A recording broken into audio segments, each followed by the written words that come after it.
old women Hi, cried in fear this is of not part making it 3 to of heaven. Oh That Mo. Muhammad And lured if converts you with promises of women with swelling want to see the breasts. original, where Quran 78:31-33 says, the "Verily, for the pious is a blissful place." version is better, so you can see the Islamic sources, so you can look them up yourself. I'm going to provide the link to it. It's not called Oh That Mo there. It goes by a different name. So, but I'll provide the link so you can see it. Some sort of celestial brothel, imagined up by a depraved 7th century desert nomad. Moreover, Muhammad invented more convenient revelations, along with the one we already mentioned, involving him marrying his adopted son's wife. For example, at first Muhammad would give his wives equal attention on separate nights, but then afterwards he began to favor certain wives, and Quran 33:51 was then conveniently revealed to him, which says, "Thou mayest defer the turn of any of them that thou pleasest, and thou mayest receive any thou pleasest. And there is no blame on thee if thou invite one of those turn thou hadst set aside." Unquote. Muhammad's wife Aisha, keen on what was taking place, then said the following in response, quote, "I feel that your Lord hastens in fulfilling your wishes and desires." Unquote. Moreover, one night it was Hafsa's turn to be with Muhammad, but she had to go somewhere. Muhammad therefore decided to instead have intimate relations with one of his slave girls he was not married to in Hafsa's bed, namely Mary the Copt. Hafsa found out and she was very upset. In response, Muhammad claimed Quran 66:1 was revealed to him in order to justify his behavior. It says, quote, "O Prophet, why do you ban for yourself that which Allah has made lawful to you, seeking to please your wives?" Then Muhammad claimed Quran 66:3-5 was revealed to him, which was a stern rebuke of Aisha and Hafsa for being upset with Muhammad for his actions with Mary the Copt. These are but a few of Muhammad's convenient revelations. How do they square up with Muhammad's other claim that the Quran is eternal and meant for all peoples and times, if much of it was meant to merely serve Muhammad's desires? Not only was Muhammad incredibly immoral, but so were his companions and his first successors of the Islamic State, that is, the caliphs.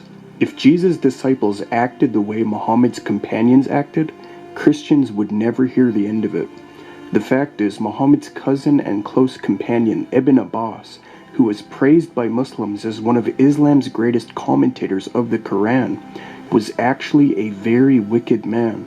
When Caliph Ali appointed him as governor of Basra, Iraq, Ibn Abbas betrayed Ali and stole a large amount of money and provisions from the Muslim treasury for himself and left to go live in Mecca. Now, Muhammad's early followers also murdered each other in order to gain leadership over the Muslim people after Muhammad died. For example, after Muhammad's death, Uthman, the third caliph, was assassinated by Egyptian Muslims and Abu Bakr's son, who supported Ali as the rightful caliph. Tabari reports, Muhammad b Abi Bakr, Abu Bakr's son, came with 13 Egyptian men and went up to Uthman. He seized his beard and shook it until I heard his teeth chattering. Muhammad b Abi Bakr said, "Muawiyah was no help to you, nor was Ibn Amir, nor your letters." Uthman said, "Let go of my beard, son of my brother, let go of my beard." Then I saw Ibn Abi Bakr signaling with his eye to one of the rebels. He came over to him with a broad iron-headed arrow and stabbed him in the head with it. They gathered round him and killed him. Unquote. Then Ali became the fourth caliph. Now Muhammad's wife Aisha hated Ali for years because he accused her of being unfaithful to Muhammad, and thus she incited Muslims to fight against him. At the same time, Talha and Al-Zubair, companions of Muhammad, wanted Ali dead and did not recognize his succession as caliph. This resulted in the Battle of the Camel, where Aisha, Talha, Al-Zubair, and thousands of Muhammad's followers, family and friends fought Caliph Ali and the Muslims under his leadership. Thousands of Muslims died in the battle, but Ali was eventually victorious. Talha and Zubair were killed, while Aisha was arrested. Next, a relative of Muhammad and writer of the Quran who was close to Uthman named Muawiyah accused Ali, the fourth caliph, of harboring the murderers of Uthman, the third caliph. This led to the Battle of Siffin between Ali and Muawiyah, where many Muslims died fighting each other. Then later a Muslim assassinated Ali and Muawiyah proclaimed himself caliph.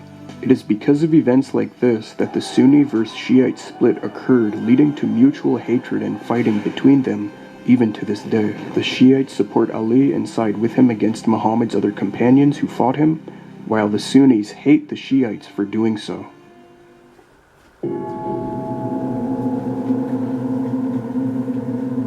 One of the biggest problems for Muslims is the spiritual reliability of Muhammad. Some of the descriptions of Muhammad receiving revelation sound like something straight out of The Exorcist.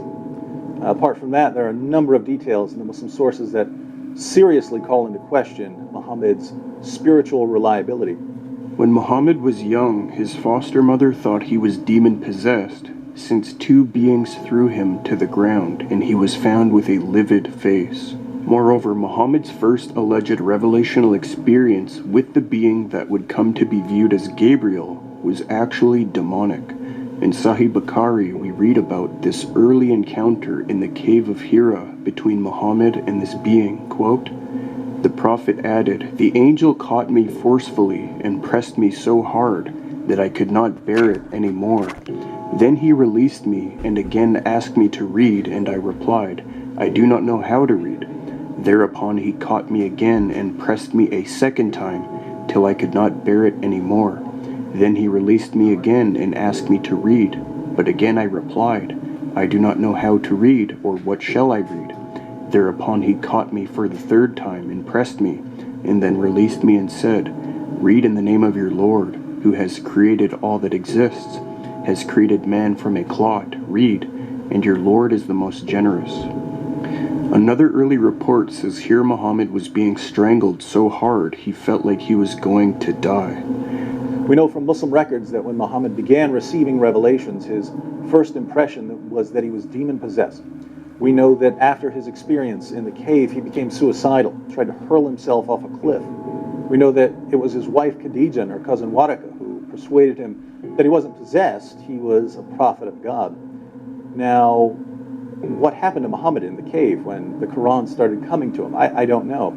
But I know this, when he ran out of that cave, terrified, depressed, and suicidal, he was convinced that he had seen a demon, and that's a problem.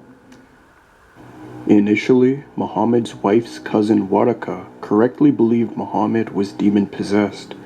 After Muhammad's wife Khadijah explained to Waraka what was happening with Muhammad after his first encounter with the being who would come to be seen as Gabriel, Waraka had a very interesting perspective. Quote, Waraka expressed surprise and said Jibreel only came to prophets, the best of creatures, so he wished to meet the prophet. He said that sometimes the devil deceives people pretending to be Jibreel, and then he to whom the devil goes turns mad. Unquote. This is correct, as 2 Corinthians 11:14 says, and no wonder, for even Satan disguises himself as an angel of light.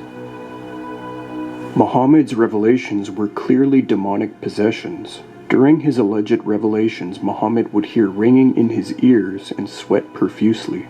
He would turn red and breathe heavily. He would be choked. He would move his lips quickly. He would hear voices thinking trees and rocks were speaking to him. He would fall to his knees with trembling shoulders. He would feel dread and terror. He would have a racing heart with swollen veins on his shoulders and neck. He would have a severe fever.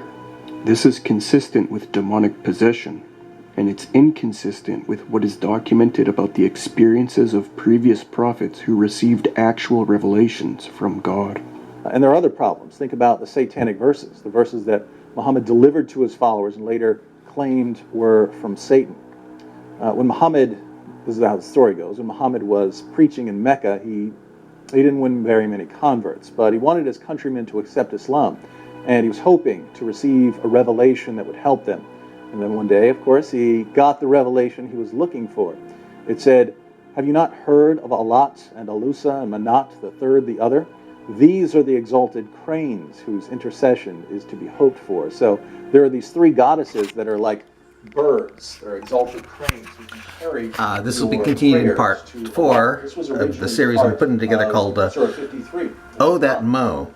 And Muhammad delivered these verses to his again, followers. He bowed if you down can't in honor of see them, and his followers bowed this down with him. very well, I'll provide the A little link. while later, It's not Muhammad called told his Oh followers That that Mo verses, which in he the delivered original, as part of the but you will Quran, see it weren't if you really click on from that God, link. they were from Satan. But